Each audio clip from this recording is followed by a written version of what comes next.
GRP police हवालदार विजय चव्हाण वय वर्ष 42 यांची नववर्षाच्या पहिल्याच दिवशी हत्या करण्यात आली होती। पनवेल जीआरपी मध्ये कार्यरत असणाऱ्या विजय रमेश चव्हाण यांचा मृतदेह घनसोली आणि रबाळे रेल्वे स्थानकादरम्यानच्या रेल्वे ट्रॅकवर आढळून आला होता। या गुन्ह्यात पोलिसांनी विजय चव्हाण यांची पत्नी, तिचा प्रियकर आणि आणखी 2 आरोपींना अटक केली आहे।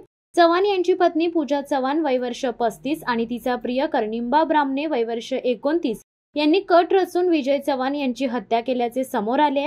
वाशी रेल्वे पोलिसांनी आता ब्राह्मणे, पूजा चव्हाण, प्रकाश उर्फ धीरज गुलाब चव्हाण वय वर्ष 23 आणि प्रवीण आबा पानपाटील वय वर्ष 21 यांना अटक केली असल्याचे जीआरपी पोलीस उपायुक्त मनोज पाटील यांनी सांगितले। विजय चव्हाण यांची हत्या झाल्याचे कळल्यानंतर वाशी रेल्वे पोलिसांनी स्वतःहून याबद्दल गुन्हा दाखल केला। तसेच रेल्वे पोलीस उपायुक्त रवींद्र शिसवे यांच्या निरीक्षणाखाली तपास सुरू केला। यासाठी अनेक टीम तयार करण्यात आल्या। 5 दिवसांच्या तपासानंतर पोलिसांनी खरे मारेकरी शोधले। प्रियकर ब्राह्मणेने रचलेल्या कटानुसार पानपाटीलने चव्हाण यांना नवीन वर्षाच्या पार्टीसाठी 31 डिसेंबर रोजी बोलावून घेतले।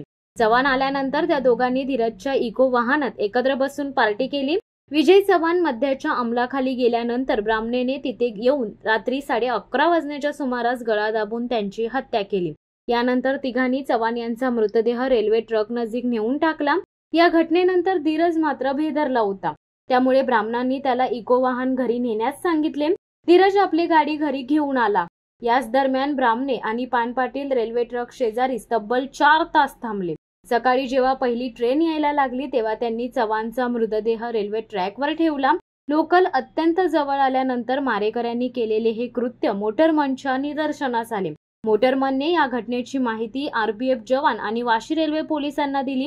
त्यानंतर रेल्वे पोलिसांनी घटनास्थळी धाव घेऊन चव्हाण यांचा मृतदेह ताब्यात घेतला। याबाबत तपास सुरू केल्यानंतर पोलिसांनी चव्हाण यांचा मोबाईल कसून तपासला, तेव्हा मोबाईलमधील जीपे वरून शेवटचा व्यवहार घनसोली येथे एका अंडा स्टॉलवर करण्यात आल्याचे निदर्शनास आले। पोलिसांना हा पहिला पुरावा मिळाला। या स्टॉलच्या नजीक असलेल्या सीसीटीव्हीची तपासणी केल्यानंतर पोलिसांना विजय चव्हाण आणि त्यांच्याबरोबर असलेला धीरज आढळून आला।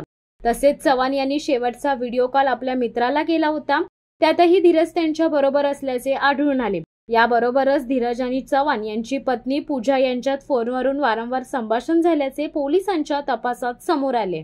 यानंतर धीरज राहत असलेल्या द्रोणागिरी येथील इमारतीचे सीसीटीव्ही फुटेज तपासले असता धीरज रात्री 1:30 वाजण्याच्या सुमारास इको वाहन घेऊन आल्याचे दिसले। या सर्व पुराव्याच्या आधारावर पोलिसांनी धीरजला ताब्यात घेऊन चौकशी केली असता त्याने ब्राह्मणे, पूजा आणि पानपाटील यांचा कट उघड केला। पोलिसांनी पत्नी पूजा चव्हाणची चौकशी करून हत्येमागचा उद्देशही जाणून घेतलाय। पत्नीने सांगितले की चव्हाण यांच्या व्यसनाधीनतेला ती कंटाळली होती, तसेच ते वेश्या व्यवसाय करणाऱ्या महिलांकडेही जात होते। तसेच जवळीक साधत असताना ते कधी कधी हिंसक होऊन मारहाण करत असाही दावा पत्नीने केलाय। ही बाब प्रियकर ब्राह्मणेला सांगितल्यानंतर त्यांनी विजय चव्हाण यांना संपवण्याचा घाट घातला। शिवसत्ता टाइम्स न्यूज ब्युरो, पनवेल। दे धडक बेधडक वृत्त देणाऱ्या आपल्या शिवसत्ता टाइम्स न्यूज चॅनलला लाल बटन दाबून सबस्क्राईब करा आणि बेल आयकॉनला क्लिक करायला विसरू नका।